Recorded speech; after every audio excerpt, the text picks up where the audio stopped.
सितंबर के first week में ना मैंने ये प्लानिंग की हुई थी महीनों से कि मनाली तक तो कम से कम जाएंगे ही। लद्दाख तो भाई देखो बहुत बड़ी चीज़ है, पूरी तैयारी के साथ जाना पड़ता है और थोड़ी सेहत भी ठीक हो और सारी चीज़ों का ख्याल रखना पड़ता है। लेकिन ये है कि मनाली जाने में तो कोई प्रॉब्लम ही नहीं है। लेकिन इस बार तो अगस्त के लास्ट में इतनी ज़्यादा बारिश हुई और सितंबर की स्टार्टिंग में ही जो है मनाली का जो बड़ा हाईवे है, चंडीगढ़ मनाली हाईवे, वो ही जो है नदी के साथ बह गया और लैंडस्लाइड इतनी ज़्यादा हुई, इतने बड़े बड़े पत्थर आके रोड पे लगे कि रोड पूरा टूट गया है और 2 जगह से तो रोड पूरा नदी के साथ बह गया। मैं सुबह भी वीडियो देख रहा था और अभी भी जो है रोड वहाँ पे खुला नहीं है। जो लोग लद्दाख में राइड करने गए हुए भी थे ना, वो भी कश्मीर की साइड आ रहे हैं और वहाँ पे भी ये दिक्कत है कि कश्मीर वाला भी जो रोड है ना, उधर कश्मीर की साइड वहाँ भी जो है हाईवे टूटा हुआ है, वहाँ भी रोड बंद है। तो उम्मीद करते हैं जल्दी से रोड खुले और फिर प्लानिंग करेंगे मनाली तक तो जाने का और उससे ऊपर भी कोशिश करेंगे, थोड़ा तो ऊपर जाएं। और आज तो मैंने ट्रिप भी ज़ीरो नहीं किया भाई, चलो ट्रिप ज़ीरो करता हूँ। अब क्या फ़ायदा यार। चलो अंदाजे से तो ये है कि कितने चल गए होंगे खतौली से, अभी मुझे लगता है 15 किलोमीटर हम चले होंगे। 15 और 12 ये 27 है ना, 27 किलोमीटर। और अब मैंने ज़ीरो कर दिया, अंदाज़ा तो हो ही जाएगा एक लगभग कि कितने किलोमीटर का ट्रिप ये बना है।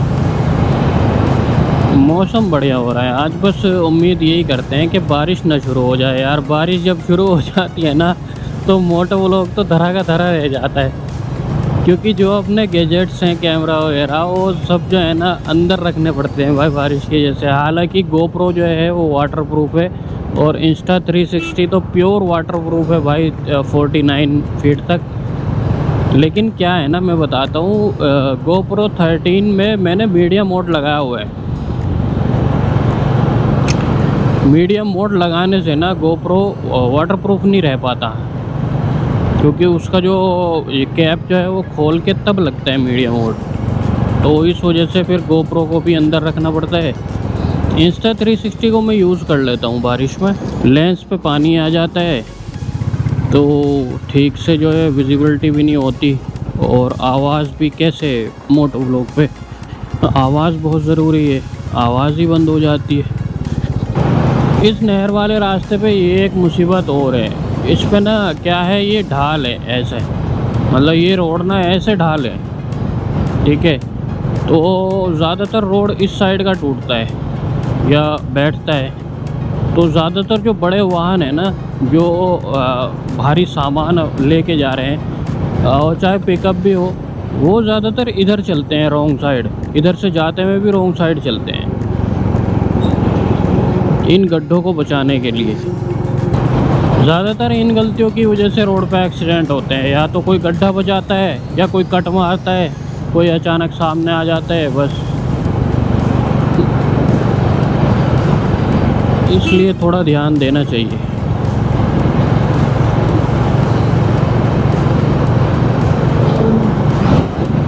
और जैसे ये ट्रक खड़ा हुआ था ना रास्ते में, ऐसे तो कभी भी खड़ा होना ही नहीं चाहिए, खासकर ट्रक, क्योंकि वो ना चलते हुए पता नहीं लगता कि ये चल रहा है या रुका हुआ है। जब इंसान थोड़ा क्लोज पहुंच जाता है तब उसको आइडिया होता है कि हाँ ये रुका हुआ है, और उस टाइम पे स्पीड होती है, तो स्पीड को मेंटेन करना और फिर कट भी लेना, और फिर सामने से कोई आ जाए तो प्रॉब्लम हो जाती है। एक बंदा मुझे बोल रहा था कि यार तुम गोप्रो 13 यूज़ कर रहे हो और लगभग 2 महीने आपको हो गए, इसका रिव्यू डालो। मैंने कहा यार क्या रिव्यू डालूँ इसका, मैं ऐसे ही बता देता हूँ भाई तुझे, तू मत लेना गोप्रो 13, उससे अच्छा जो है ओस्मो का 5 ले लेना, क्योंकि इसमें जो है ना एक प्रॉब्लम नहीं है, बहुत सारी है। एक तो इसका वाइड एंगल कम है, अल्ट्रा वाइड एंगल इसमें दिया हुआ है, हाइपर अल्ट्रा दिया हुआ है, उसके बावजूद भी आप देखो मिरर्स पूरे नहीं दिख पाते हैं, ठीक है। और दूसरा ये है, अगर इससे ज़्यादा अल्ट्रा करना है तो फिर इसका लेंस चेंज होता है, अल्ट्रा वाइड वाला लेंस। वो मैंने 2 बार जो है अमेज़ोन पे बुक किया। पहली बार जैसे बुक किया तो उसमें जो है वो डिलीवर्ड आ गया 5-6 दिन बाद, लेकिन मुझे मिला नहीं। मैंने फिर कंप्लेन की तो उन्होंने मेरे पैसे रिफ़ंड कर दिए 12,000 रुपये। ठीक है, उसके बाद मैंने सोचा शायद कोई गलती हो गई होगी, दोबारा से मैं ऑर्डर करता हूँ। तो मैंने फिर दोबारा से ऑर्डर किया उस लेंस को, और दोबारा से ऑर्डर करने के बाद भी वो फिर 20 अगस्त को जो है डिलीवर आने लगा। मैंने कहा यार ये क्या प्रॉब्लम है, मुझे मिल नहीं रहा और डिलीवर आ रहा है। फिर कंप्लेन की दोबारा, और फिर मैंने जब दोबारा कंप्लेन की तो फिर से पैसे वापस आ गए। वो फिर जब मैंने कंप्लेन की थी ना, तभी वो कह रहा था कि सर अब तीसरी बार ऑर्डर मत करना आप, क्योंकि ये आ नहीं पाएगा, इसमें कुछ प्रॉब्लम है। मैंने कहा यार प्रॉब्लम है तो आप लोगों को इसे हटाना चाहिए यहाँ से। मैं चांदनी चौक गया भाई फिर, कि वहाँ तो मिल ही जाएगा, ये अपना गोप्रो 13 भी वहीं से लिया था मैंने कहा वहाँ तो मिल ही जाएगा यार ये। अब मैंने जो है ट्राई किया कई दुकानों पे, कैमरा मार्केट में, चांदनी चौक में, मुझे भाई इसका अल्ट्रा वाइड का लेंस नहीं मिला। और जब मैंने अमेज़ोन वालों से कंप्लेन की थी तो मैंने उससे बोला भी था भाई अगर कहीं दूर तक मुझे जाना भी हो, जैसे अगर दिल्ली तक भी, मुझे बता दो ये आप कहाँ से ले रहे हो। लेकिन वो भाई बताते ही नहीं है, वो कह रहे सर हम बता ही नहीं सकते, हमें पता ही नहीं है कि कहाँ से आ रहा है, हम तो केवल आपकी जो कंप्लेन है उसको रिज़ॉल्व कर सकते हैं। मैंने कहा चल ठीक है भाई कर देते। चलो एक तो ये प्रॉब्लम हो गई अल्ट्रा वाइड की, खाली एक प्रॉब्लम, चलो ये तो चल जाएगी, इतना अल्ट्रा वाइड भी चल जाता है, कोई दिक्कत नहीं है। अब दूसरी बात ये है कि इसकी जो है ना ये बैटरी बहुत जल्दी जाती है। कंपनी वैसे बोलती है कि इसका जो है 2 घंटे का बैकअप है या 2.5 घंटे का, लेकिन है नहीं भाई। और तीसरी प्रॉब्लम ये है कि ये हीट बहुत ज़्यादा होता है, जब ये यूज़ होता है ना पूरा गर्म हो जाता है। तो भाई इसकी एक प्रॉब्लम ये है कि नाइट में जो है ना, रात में या लो लाइट में इसकी परफॉर्मेंस बिल्कुल ख़त्म है, कुछ नहीं है यार, मज़ा नहीं आता यार। लाइट मतलब ये देखो, आप बाइक की लाइट चलने के बावजूद भी अगर आप बाइक पे मोटो व्लॉग बना रहे हो, कुछ नहीं दिखेगा आपको, रोड वोड कुछ नहीं, अंधेरा ही दिखेगा।